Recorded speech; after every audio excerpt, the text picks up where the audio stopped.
ఆ database company వాడికి అడిచిన చెక్కు interest తో సహా మొత్తం బ్యాక్ చేశాను. అదేంటండి, మెగామాక్స్ కంపెనీతో మనం ఇప్పుడు సినిమా చేయట్లేదా? ఆడి 70% ఓవర్సీస్ షేర్ కావాలంట. పైగా ఎప్పుడు ఏ క్లాస్ పిక్తాడు, ఎప్పుడు ఏ క్లాస్ పెడతాడు. మరి ఇప్పుడు మన సినిమాకి ఫైనాన్స్ ఎవరు చేస్తారు సార్? ఆల్రెడీ ఇంకోటి సెటప్ చేశా. వాడికి 30% ఓవర్సీస్ షేర్ ఇస్తే చాలు. ఆయనదే కంపెనీ సార్? కంపెనీ కాదు, అడ్డ. పేరు శ్రీశైలం అన్న. పెద్ద రౌడీ. రౌడీయా? రౌడీ మన సినిమాకి ఫైనాన్స్ చేయడం ఏంటి సార్? మనకు కావాల్సింది అది డబ్బు, రౌడీజం కాదు. పైగా కార్పొరేట్ కంపెనీ బ్యాక్గ్రౌండ్ ఫైనాన్స్ చేసేది ఏ బిన్ లాడెను, ఏ దావుద్ ఇబ్రహీమో ఉండొచ్చు కదా, మనకు తెలియదు కదా. ప్రతి ప్రొడ్యూసర్ అనక ఓ డాన్ ఉంటాడు.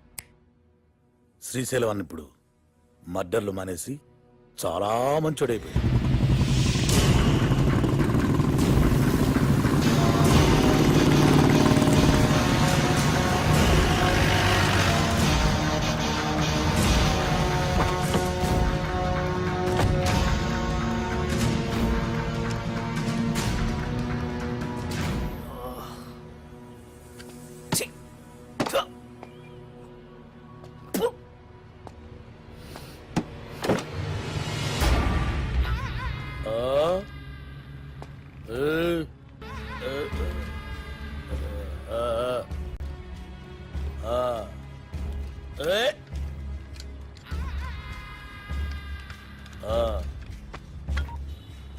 ఇవాళ కూడా ఎవరు రాలేదన్నా?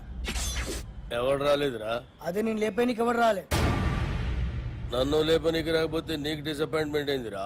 అరే నిన్ను లేపేనికి ఎవరు రాకుండా నా డ్యూటీ ఎందుకన్నా? నేనేమన్నా బేకారుగా అన్నావులాగా అన్నా?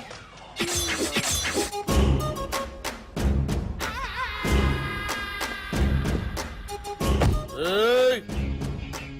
కంటితో చూస్తే ఆర్డర్, కన్నుతో చూస్తే మర్డర్.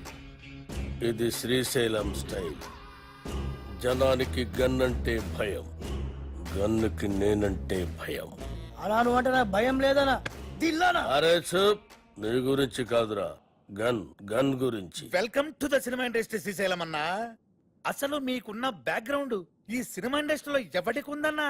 ఏయ్! అన్నా బ్యాక్గ్రౌండ్ కాదురా, బ్యాక్ క్రౌడీస్. అన్నా ఇతని పేరు అప్పలరాజు, మన సినిమా డైరెక్టర్.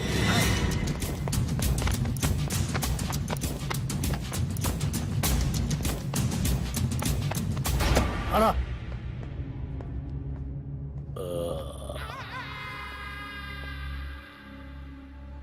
మొదటి సినిమా ఎలాగ పెట్టావన్నా? నేను మొట్టమొదట మర్డర్ చేసినప్పుడు సిన్సియారిటీ నీ కళ్ళలో కనిపిస్తుంది.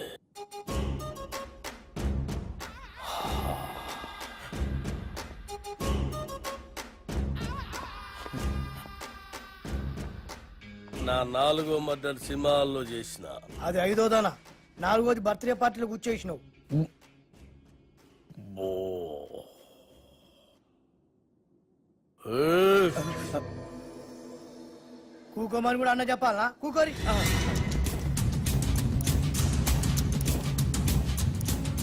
థియేటర్లో నా దుష్మన్ గాండి లేపేసిన తర్వాత టైం పాస్ కోసం మిగతా సినిమా చూసిన. అప్పటి శాంతి ఇంట్రెస్ట్. ఇంకో విషయం, మన సినిమాలో కత్తులు, గన్నులు, రౌడీలు, బాంబులు ఎవరిని రెంట్కి తెచ్చుకోవాల్సిన పని లేదు. అన్నీ మన దగ్గరే ఉన్నాయి, ఫ్రీ. సార్ సార్ సార్, మనది అలాంటి సినిమా కాదు సార్. మంచి ఫీల్, ఎమోషనల్, సెంటిమెంట్ ఉన్న గొప్ప ట్రాజడీ సినిమా సార్. కన్ను తడిస్తే సెంటిమెంట్, దెబ్బ తగిలితే ఆయింట్మెంట్. అబ్బా అబ్బా అబ్బా! అన్నా శ్రీశైలం అన్న సూపర్ అన్న. అన్నట్టు ఇదిగో శ్రీశైలం అన్న పాటలు బ్రహ్మాండంగా రాశాడు, తెలుసా నీకు? ఏంటి ఆలోచిస్తున్నావు? మన సినిమాలో పాటలన్నీ అన్నతో రాయిద్దానేగా. రాయిద్దామంటే కాన్పైన కొడతా. అన్న ఫైనాన్స్ చేసేదే పాటలు రాయనికి.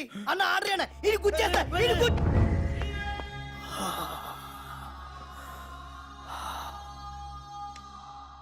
గన్నుకుంటుంది కన్నీరు, బుల్లెట్టుకుంటుంది పన్నీరు.